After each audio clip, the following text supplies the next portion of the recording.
State Minister D.V. Chanaka yesterday revealed the amount paid as demurrage for fuel shipments from January this year. From the 1st of January 2022 to the 18th of October 2022, we have paid $0.452 million as demurrage for 4 shipments.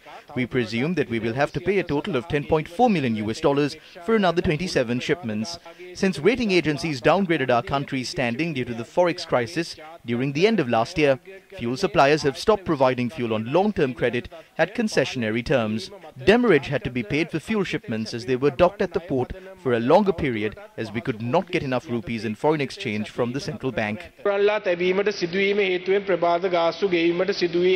The shortage of dollars has resulted in the country paying demurrage for fuel shipments.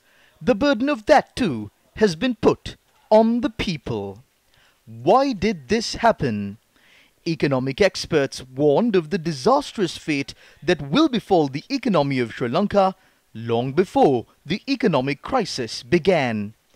However, those in power did not even for a second think of making the right decisions. When Sri Lanka's dollar reserves were at rock bottom, a bond repayment of $500 million was settled on the 18th of January this year. This was done under the false pretext that Sri Lanka's foreign reserves are at $3.1 billion after receiving a swap facility from China.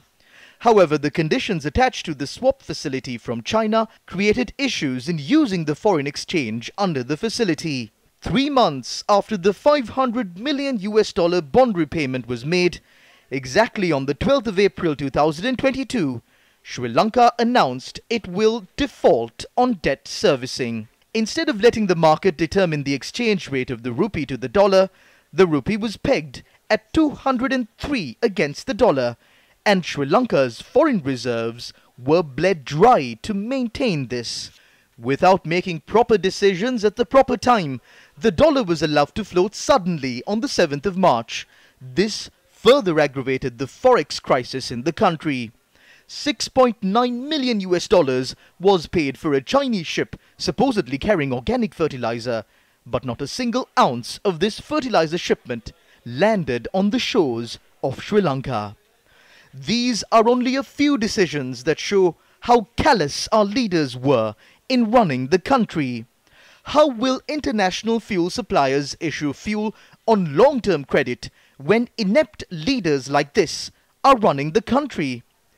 In addition to all of this, the economic crimes perpetrated by our leaders also bled the country's foreign exchange reserves. The cost of constructing the Lotus Tower was 16,725.5 million rupees.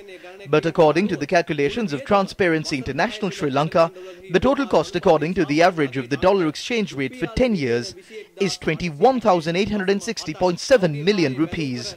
After the bond scam, the central bank is still to reclaim a sum of 18 billion rupees. Further, a sum of 20 billion rupees needs to be charged from Ajit Nivad Kabral for the losses he caused to the Employees Provident Fund. Also, the payment made for the Chinese organic fertilizer ship needs to be reimbursed. The people are owed a sum of 16,763 million rupees for the sugar scam that was perpetrated. Without exerting further pressure on the people of this country, reduce corruption, reduce waste, return the stolen funds and develop this country. We ask this of the leaders of this country.